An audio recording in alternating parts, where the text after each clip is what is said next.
What's up, everybody? Welcome back. So this week has been a chaotic week with the coronavirus, markets taking a hit.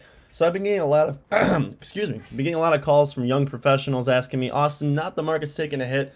I'm thinking it's time to start getting serious about my finances and what should I do with my money? Is now a good time to get in? So, it is a great question with all of this going on. So if we take a look here at the S&P 500, if this ever loads, there we go. All right, so you can see right here that it has, just taking an absolute beating just because of all the fears of the coronavirus and what it's potentially going to do to the earnings of these companies. As you can see, we're down around 26% on the month. We did have a nice little pullback yesterday, so we're really down 20% in just this month. So it has taken a big hit, and people are starting to feel that financial stress. So a lot of people are like, oh, Austin, there's a lot of big gains to do by just buying in here. This is speculative trading, meaning that I'm trying to buy low and sell high. And history has shown it's really hard to do. It's risky. But if we go to a company that everyone knows, let's do Nike. Everyone knows Nike.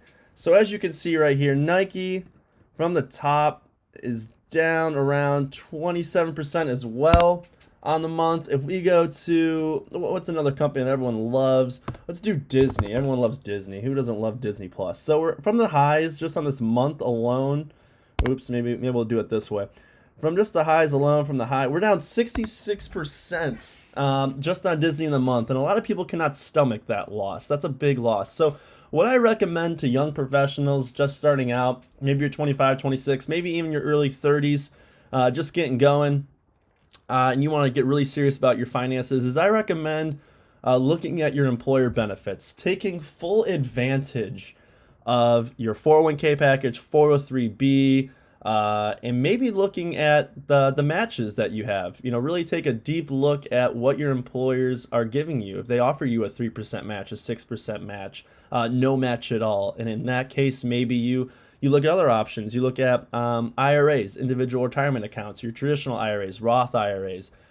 You start looking at these different options. Most of you, I'm sure, with student loan debt reaching 1.57 trillion, yes, with a T, have student loan debt. So that's something you have to really analyze and look into. What's the best way to pay those off strategically without paying out the ass in interest? So start looking at all these things. Look at disability packages that your employers might offer you. Take a good look. Most of you, I'm sure, are wanting to buy a house. So now you're going to analyze what kind of mortgage you can afford.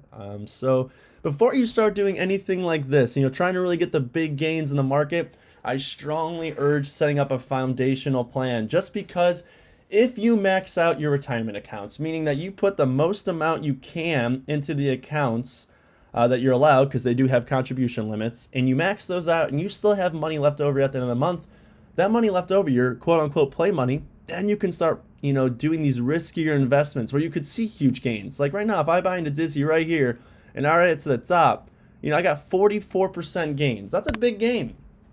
So you can see where you could make money in here, but at the same time, you can see where you lose money very quickly. So unless you can stomach these losses and be an emotionless investor when times get tough, it's very important to set up that foundation financial plan. Because if you know what you're going to retire with, or have a rough guess that if you max out your retirement accounts for the next 40 years, whatever your retirement age that you plan on retiring at, if you contribute this dollar amount with roughly a 7-8% gain a year, I'm going to have this dollar amount. And then you can start speculating in the market, getting a little bit more risky, and having more fun with it.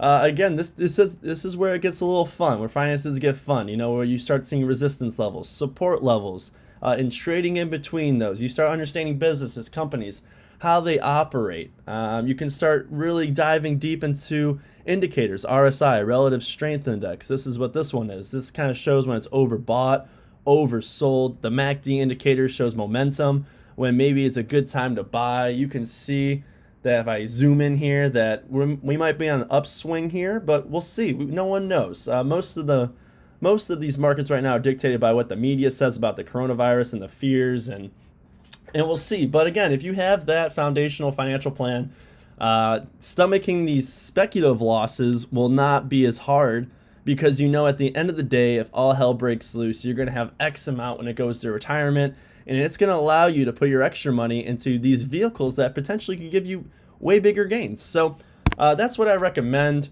If any of you guys have any questions, please feel free to reach out. I'll try to get back to as many of you as I can. But again, with all the questions I've been asked this week, I just thought it'd be a nice little thing to do a video for you guys, kind of just explaining my thoughts of what you should be doing, and then going from there. But if you have any questions on individual stocks, again, I don't do the individual stocks for a living, but obviously I do this quite heavily for myself, and I'm always interested in talking to other people about it. So feel free to give me a shout out on that, talk over some things, and then we'll go from there. So again, guys, take care, be safe, and enjoy the rest of your weekend.